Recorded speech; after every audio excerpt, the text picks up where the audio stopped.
Hello everyone and welcome back for another episode of Indie Impressions. My name is Nick and today we're going to be checking out the alpha version of a game called Viscera Cleanup Detail by developer Runestorm, and I want to mention a couple things. As is probably pretty presently obvious by the title screen here, this game does feature quite a bit of blood and gore, so if that is not your cup of tea, that is entirely fine. Just you may want to pass right on by this one, but for those of you sticking around, a very inventive premise here that I think has long been needed to have a game made about it.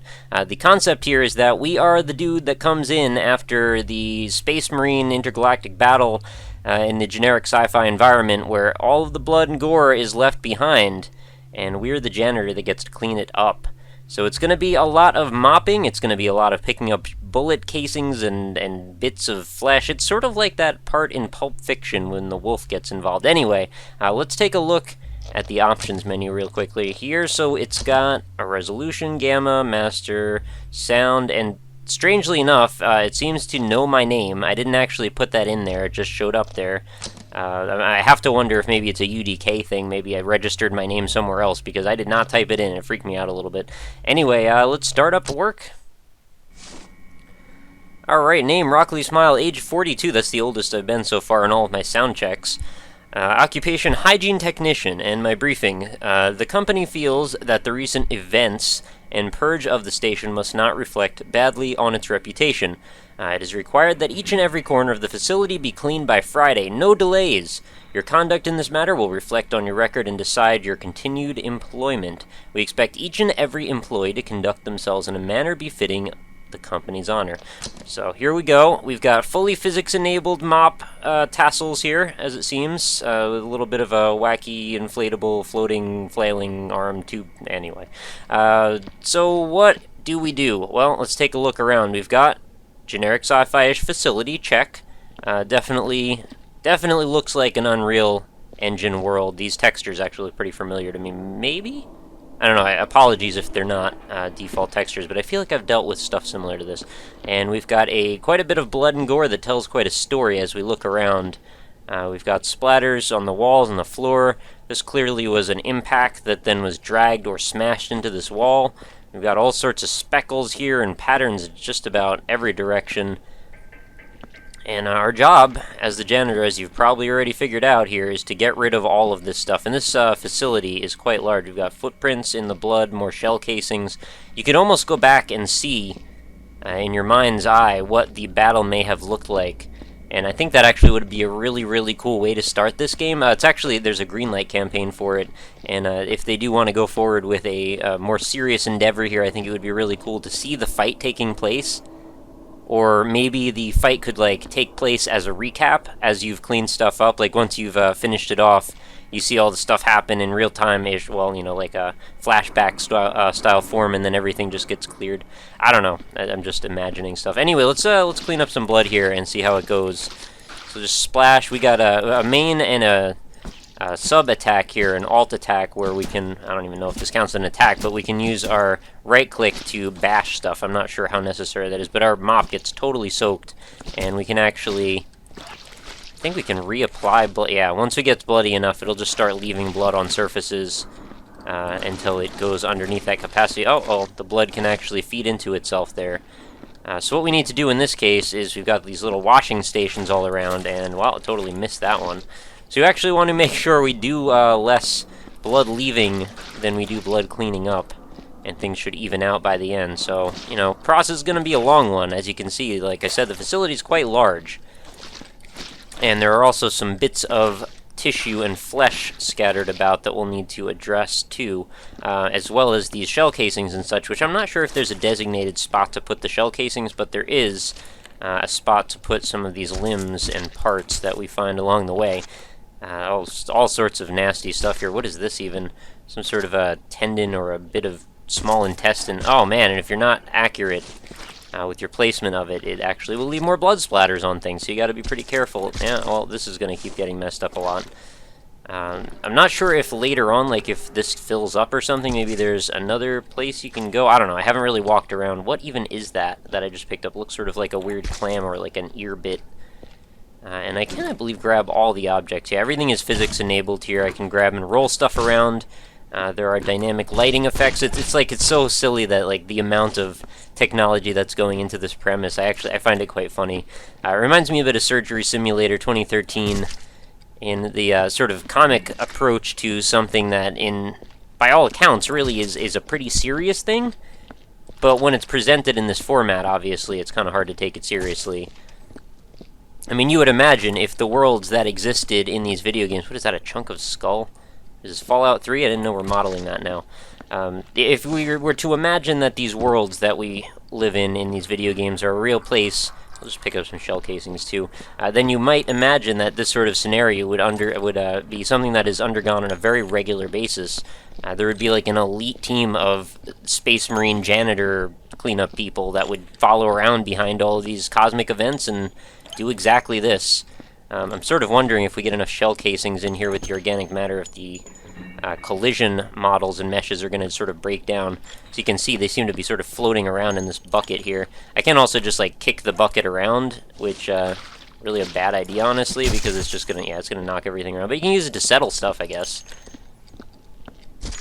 So in terms of like a game, is there really a whole lot to speak of here? I mean, it's a pretty sparse idea. I mean, there's not a lot to the meat of it. Pun intended, I suppose.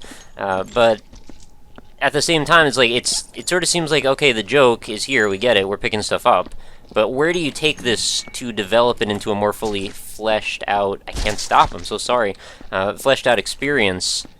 And I don't know, I imagine maybe you could do some sort of like Dust Force-esque trial runs, maybe, time trials, maybe get some multiplayer involved, some leaderboards. See who can clean areas of the facility the fastest. I could imagine maybe an open-world Metroidvania style thing where you clean your way to a certain point in the facility and they give you a promotion, and then you get the ability to like go to a new area that maybe you needed special access or clearance for. I don't know. There's all sorts of scenarios I'm sure you could come up with, but I would hope to see some of those. You know, the premise by itself of walking around and mopping stuff up, it's cool, it's kind of funny. But I don't think it's enough to carry a game once there's a price tag involved. And I don't mean to be cynical or, you know, cruel to the developers in any way. Just this is my 2 cents, and I could be wrong. Oh man, I've gotten blood all over the bucket. Oh no! The water here is blood red, so I guess I need to abandon this position and move on in search of another bucket or something. Otherwise, how am I going to clean my mop? I'm pretty impressed with the fact that the mop actually does get dirtier, and the water does as well. Okay, so there's another biohazard containment facility, or vessel, I suppose. Oh, here we go. Some fresh water. So there may be a little bit of resource management in this as well, based on the fact that you need to make sure your water sources are not particularly contaminated. I would think then the next meta level would be then you play as the guy that goes around and empties all the water buckets somewhere, or dumps them off out of the airlock or something. I don't know what you would do. But I'm sure there is a lot of nasty stuff to be cleaned. You could even go so far... Oh, wow. We've got to do a little platforming maybe to get up here. You could go so far, though, as to perhaps introduce like biohazard issues, like that you maybe need a containment suit to go into a certain area. And I guess that could tie into the Metroidvania idea I was having before. Oh, the blood's like all the way up there. And yeah, you could open up new areas with different problems going on in them. Maybe at some point you maybe need to get quarantined yourself because you contract a disease. If the plot wanted to get really like in depth and you started dealing with your manager or your operating officer, I think you could get into some really funny details.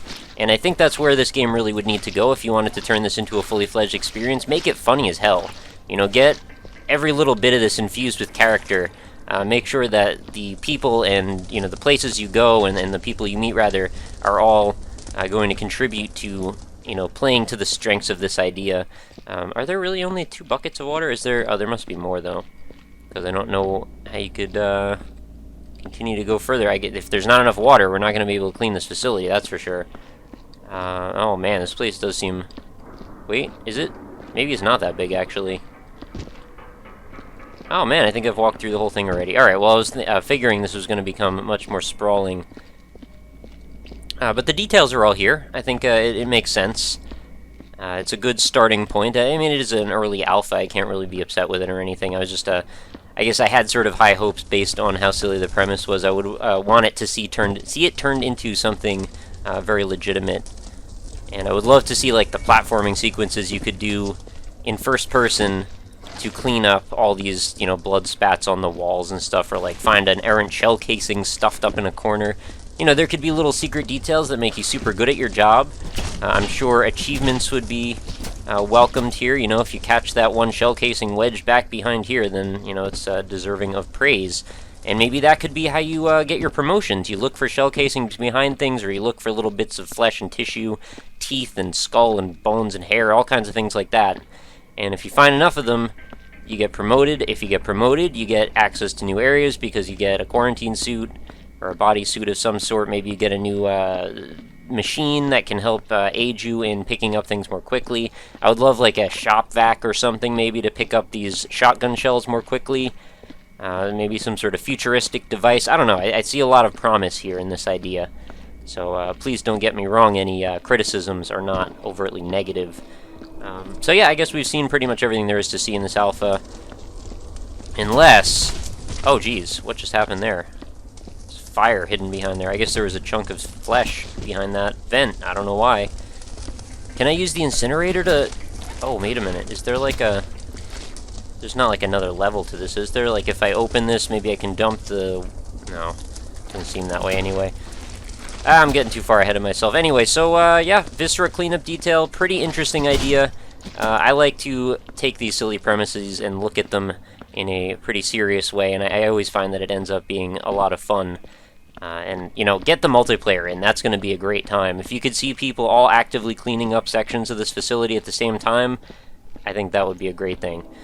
So anyway, I mean, there's not a whole lot else to see or do, so this is kind of this. But if you want to grab it yourself, it is definitely available for a free download at this point. Like I said earlier, though, there is a Greenlight campaign as well. Oh, man, and think about the possibilities here, too. We've got the fact that we can pick up these devices or boxes or whatever these are, and we can procedurally stack things up, so there could be, you know, some puzzles involved, perhaps. Maybe you don't know how you're supposed to proceed until you stack up the right groups of objects and find your way through. I don't know, the traversal mechanics combined with the humor, which is what I would hope they would emphasize, I think would make a really entertaining little game. And I would have no problem spending like $10 or $15 for this if it ends up being quite as fully fledged as I would see it in my head. But yeah, anyway, as we were closing things out, yeah, Greenlight, go check it out. Link's going to be right in the description of the video. Oh, can I dump the water on these, by the way? I haven't tried that yet, have I? But yeah, the download... Oh, wait a minute. Maybe we can actually mess with this. Yeah, just... Oh, I dumped it! Now what? Now it's just empty.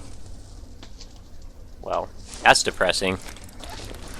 I guess we could just make a huge mess out of it. I guess that could be a multiplayer game as well. How messy can you make the facility in a, you know, X amount of minutes? I think once you dump enough blood off of the mop, it no longer stains things anymore. Yeah, this is a weird premise, but... Anyway, yeah, go download it, try it for yourself, tell somebody about it, check out the Greenlight campaign, give it a vote if you think it's cool, and let me know your feedback as well. I'd love to hear what you have to say about this one. It is definitely an interesting premise. You know, feel free to let me know in the comments, or if you want to send me a tweet or a message of some form, feel free to do that. So, as always, we will close out the episode by mentioning the usual things. We've got indie-impressions.com, which is my main website / archive for the series, so if you want to catch up on more indie games that maybe you might have missed in the series, they are all neatly sorted over there. We've also got forums and all kinds of stuff, so you can start a conversation or join in on one, meet some cool people with similar interests, and generally just have a pretty good time. I've also got a Facebook page, facebook.com/indieimpressions, if you'd like to hop by over there. Leave a like if you choose. You'll get every day's new videos delivered into your Facebook stream, as well as announcements for when I go live streaming, game giveaways and contests and such, and, you know, just more interactivity, I suppose. I've also got a Twitter handle, which is @RockLeeSmile, so if you want to, feel free to send me a tweet anytime, send me a suggestion, send me a comment, critique, criticism, you know, as long as it's 140 characters or less, be happy to say hey. What's going on over here? Is this something I can mess around with? I don't think it is. Got my hopes up again. Hoping it was like a keycard door. But yeah, last thing, I've also got a contact form, which is over at indie-impressions.com, so if you want to send me either a suggestion for a game to play on the show, or if you're an indie dev and you'd like to suggest your game to be played on the show, feel free to send me a build of some kind over at that email address, which I said again is at the contact form on indie-impressions.com. All social media links, as well as the download for this, are available in the description. I know I've said this a couple of times, but I like to reiterate it a few times in case you missed it. So feel free to browse, peruse, and generally just say hey. I love to hear from everybody. If you have something to say about this game, let it be known. That is what we're here to do, after all. Promote discussion on obscure, strange, interesting, artistic indie games, and get the word out about them as well. So do your part, I'm trying to do mine, and we'll see where it goes. Thank you so much, guys, for sticking around. Please do make sure you come back again tomorrow. New episode every single day without exception. So we will be back again tomorrow. I hope to see you here, and I hope you have a lovely night. Talk to you later.